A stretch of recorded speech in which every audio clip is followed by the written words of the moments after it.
Então, eu vou dedicar a primeira parte desse programa à análise deste fenômeno que aconteceu na porta do Clube Militar do Rio de Janeiro no dia 31 de março, quando um grupo de anciãos que tinha ido ali comemorar o movimento cívico-militar de 31 de março de 1964 foi atacado na porta por um bando de arruaceiros que os xingaram de torturadores, assassinos, deram alguns empurrões nos velhinhos e um deles, pelo menos, cuspiu no rosto do coronel Juarez Gomes, que ou era, não estou ainda informado, é o presidente do Ternuma, o site Terrorismo Nunca Mais.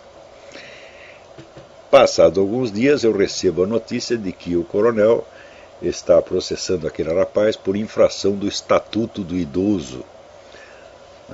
Então, bom, a reação é inteiramente justa, porém é preciso considerar que ela é demasiado fraca, tímida, inadequada e só servirá para incentivar novas agressões e novas violências. Prestem bem atenção. O que aconteceu ali? Uma infração ao Estatuto do Idoso? De maneira alguma. O que aconteceu, em primeiro lugar, foi um crime de calúnia. Calúnia por quê? O coronel Juarez Gomes jamais foi acusado judicialmente de qualquer crime de tortura, homicídio, qualquer violência que fosse. Não é certo? Não há absolutamente nada contra ele, nem contra a totalidade ou quase daqueles oficiais que estavam lá. Que eu saiba, há alguns oficiais que estão sob investigação por crimes de eventuais crimes de tortura, mas não era nenhum desses que estava lá, sobretudo o próprio coronel Juarez. Isto quer dizer que o coronel Juarez e outros foram chamados de assassinos e torturadores não porque haja alguma suspeita de que eles tenham cometido esses crimes, mas pelo simples fato de que eles aplaudem retroativamente o movimento de 31 de março. Ou seja, é um simples delito de opinião. E tudo vem sendo feito para incriminar como torturador e assassino qualquer sujeito que goste do regime de 64. Ora, por esse critério, os promotores daquela manifestação são muito mais torturadores e muito mais assassinos do que qualquer militar brasileiro, já que eles aprovam, tá certo, e aplaudem constantemente e às vezes ajudam materialmente, tá certo, regimes genocidas que mataram milhares de vezes mais pessoas do que a nossa ditadura. Então, se o simples fato de o sujeito gostar de um determinado regime político o torna responsável pelos crimes eventualmente cometidos em nome desse regime, então são todos ali torturadores, terroristas, assassinos, etc, etc. Então, em primeiro lugar, houve esse crime de calúnia. Então aí, coronel Juarez, se o senhor está me ouvindo, eu vou até pedir que faça esta gravação chegar aos seus ouvidos, seus olhos e ouvidos, saiba que processar esse rapaz só por infração ao Estatuto do Idoso é praticamente afagá-lo. Porque ele chega lá, pede desculpas, não foi minha intenção e pronto, acabou. E no máximo ele vai ser, se ele for punido, será punido, vamos dizer, com uma pena disciplinar, assim, tipo, né, tomar conta de criancinhas durante uma semana, tá certo? Ou limpar lá umas privadas e pronto, acabou. Isso vai ser no máximo. Nem que nem limpar privado, imagina se seria uma truculência, né, que a nossa justiça jamais imporia, né, a esse cidadão. Então, isso aí é como você reagir a um soco com um gemido. Quer dizer, isso é uma desonra. Quer dizer, você ali é submetido a um crime de calúnia, obviamente o crime de calúnia, tá certo? E diz que houve uma infração do Estatuto do Idoso. Quer dizer, já está diminuindo, atenuando a gravidade do crime que cometeram contra o senhor mesmo. Isso aí não se faz. Isso é demonstração de fraqueza e, como dizia o Donald Rumsfeld, a fraqueza atrai a agressividade. Em segundo lugar, não foi um crime de calúnia cometido no calor do momento, num rompante. Não. A manifestação foi organizada para isto. Quer dizer, o rapaz e os outros foram lá para isto. E treinaram para isto. Houve até um que se jogou no chão, dizendo assim, eles mataram meu pai, eles mataram a minha mãe. Quando foi ver, não mataram ninguém. O pai e a mãe do rapaz estão vivos. Quer dizer, a coisa é todo um teatro encenado, premeditado e planejado para lançar a acusação de tortura e homicídio sobre pessoas que não cometeram nada disso. Quer dizer, o fato do sujeito ser colega de farda, vamos supor que alguém cometeu crime de tortura, assassinato, etc, etc. O fato de você ser um colega de farda dele o torna culpado pelo crime que ele cometeu. O fato de você aprovar o regime de 64, ou até o fato de você achar que eles são inocentes, por exemplo, suponhamos, só para fins de argumentação, suponhamos que o coronel Ustra tivesse realmente cometido o crime de tortura que lhe é imputado. Você achar que o coronel Ustra é inocente torna você culpado pelos crimes que ele eventualmente cometeu? É claro que não, mas a manifestação foi organizada para dar essa impressão à população, para iludir, enganar, ludibriar a opinião pública e fazer parecer com que todos aqueles oficiais eram todos torturadores, homicidas, etc, etc. Então como é que você vai dizer que isso é uma infração do Estatuto do Idoso? Isso é um crime de calúnia premeditado e doloso no mais alto grau. Não só foi premeditado, como foi planejado. Em terceiro lugar, o culpado desse crime não é só aquele rapaz que cuspiu no rosto do coronel. São todos os presentes. E principalmente os mentores, planejadores e incitadores da manifestação, como o seu Tarso Genro, tá certo? Isso é o Silvio Tendler. É? Se planejaram a coisa e a massa já chegou lá gritando assassinos, torturadores, então foram lá para isto. Quer dizer, não é que num momento, num rompante qualquer, o rapaz chamou de assassino e torturador alguém que não era nem assassino nem torturador. Não, isso foi calúnia premeditada, foi uma obra de engenharia. Então aqui, Coronel Juarez, aqui membros do clube militar, sejam homens, reajam à altura, ou então não façam nada. Se é para baixar a cabeça e dizer que foi apenas uma infração do Estatuto do Idoso, então consintam em apanhar e fiquem quietos. Agora, quem tem a obrigação de reagir? Em primeiro lugar, vocês que estavam lá e que foram pessoalmente caluniados. Em segundo lugar, o clube militar, que foi, vamos dizer, alvo desta manifestação. Em terceiro lugar, o comando das Forças Armadas, porque a honra das Forças Armadas foi diretamente atingida aí. Se você pega um grupo de oficiais da reserva e diz que são todos assassinos e torturadores, sabendo que eles não são coisa nenhuma, tá certo? Então é evidente que a honra das Forças Armadas está sendo atingida. Então o comando tem obrigação de fazer. Uma entidade que se chama força não tem o direito, tá certo, de dar tantas demonstrações de fraqueza. Porque eu há 20 anos digo aos nossos militares que ofendê-los e caluniá-los é muito barato, não custa nada e dá prêmio. Por exemplo, houve aquele caso que eu já comentei aqui, do repórter Caco Barcelos, do Globo, que inventou uma história impossível.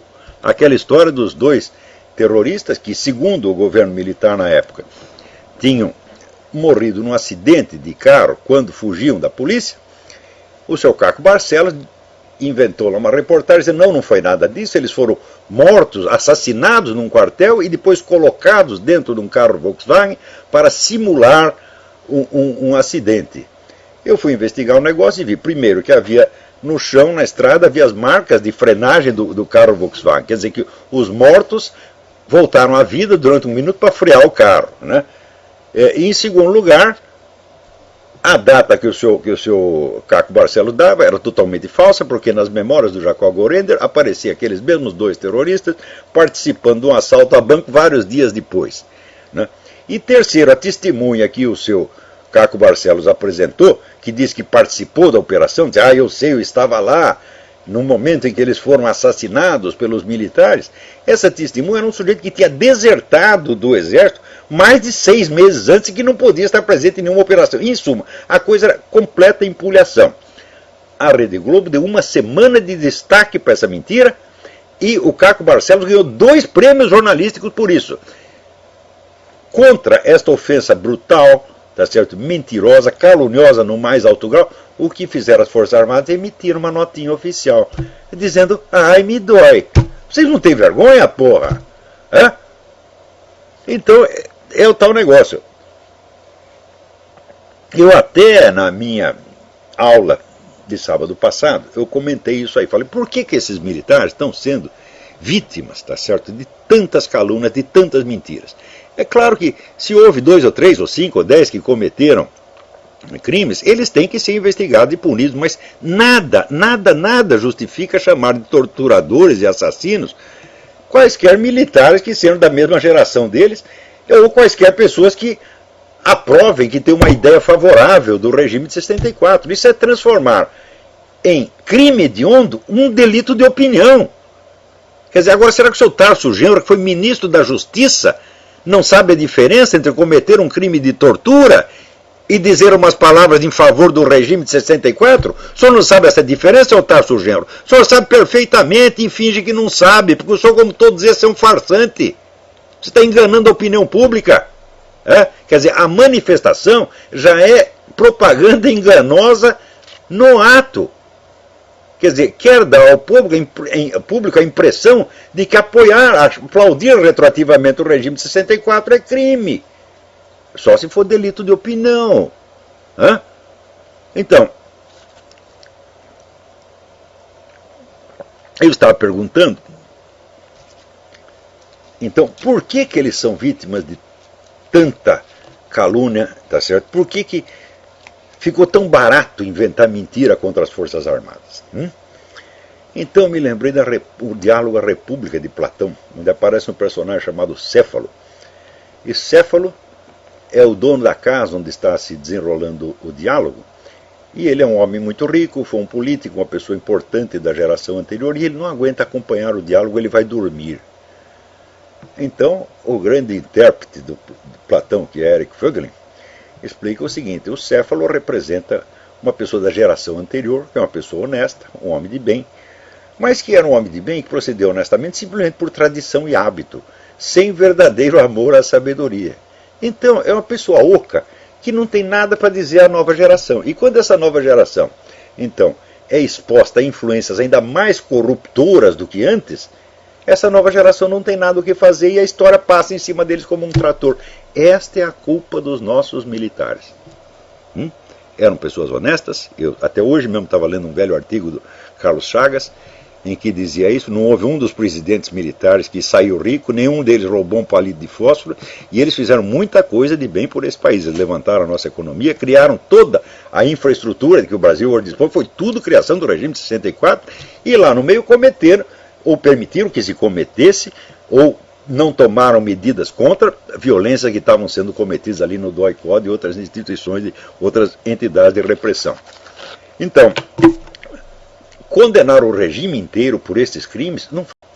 O que se passou aqui, você vê, não existe nenhum problema político, nenhuma questão política que já não esteja de algum modo prefigurada nos diálogos de Platão.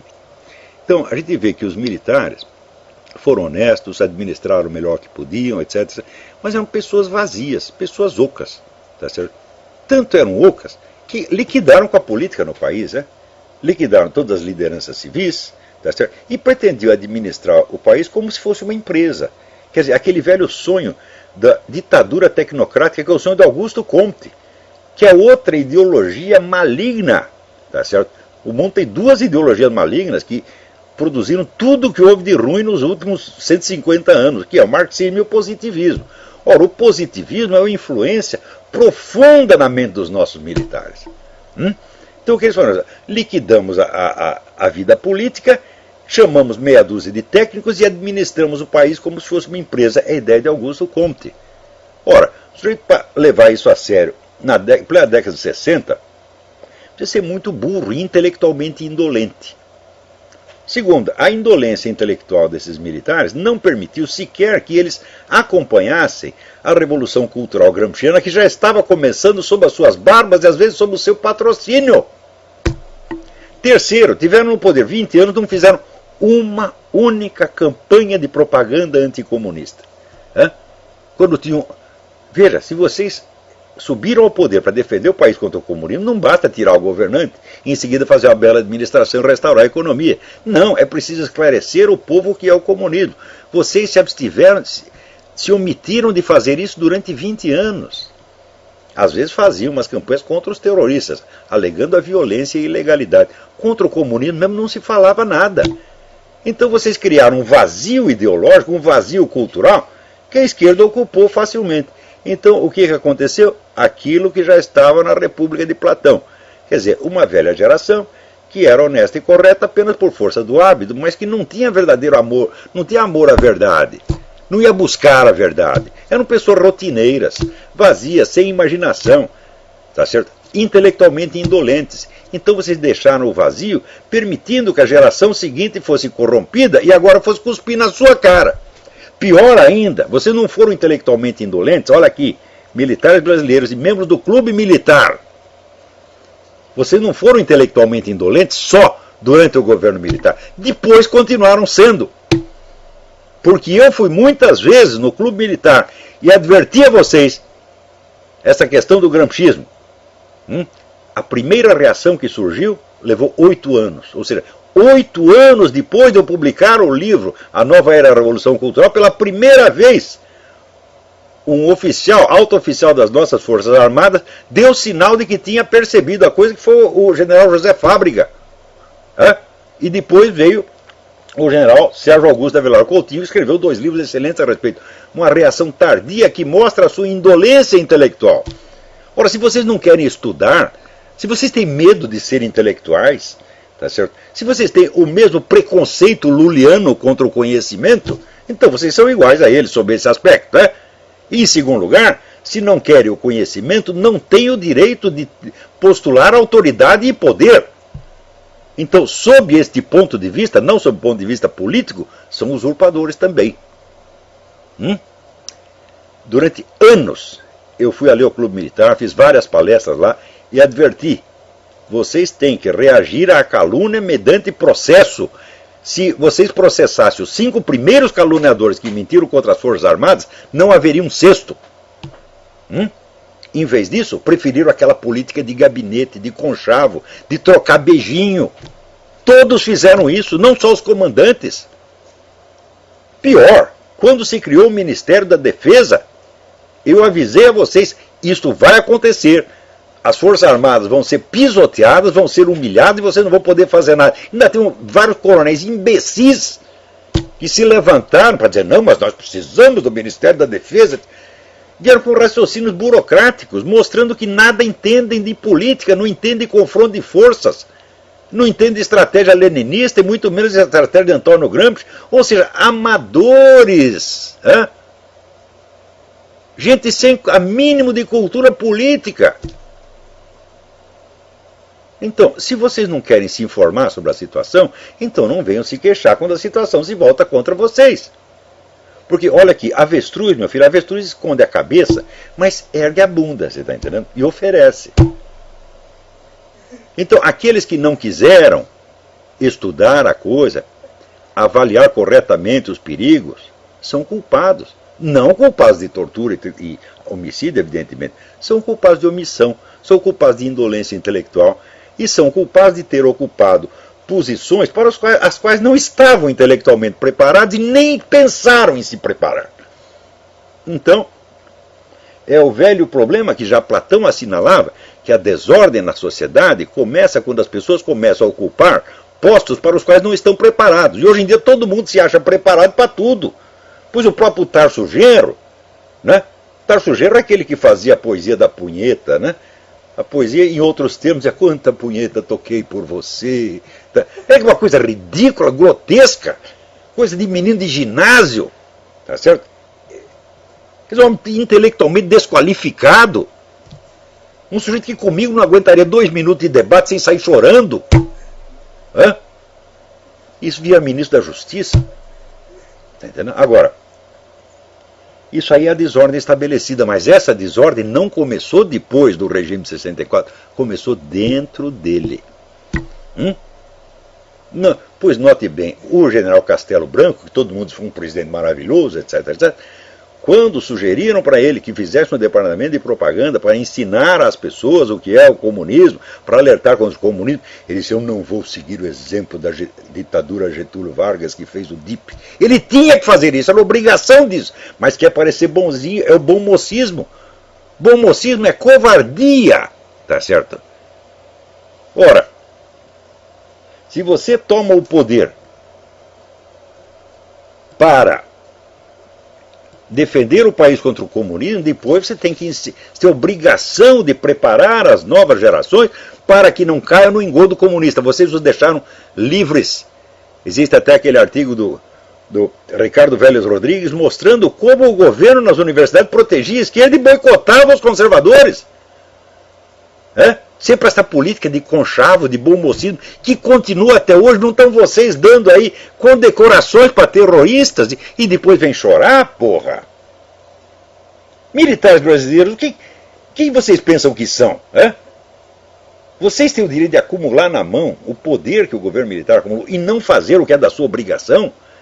Não defender as novas gerações contra a influência corruptora, ao contrário, abrir as portas generosamente a essa influência corruptora?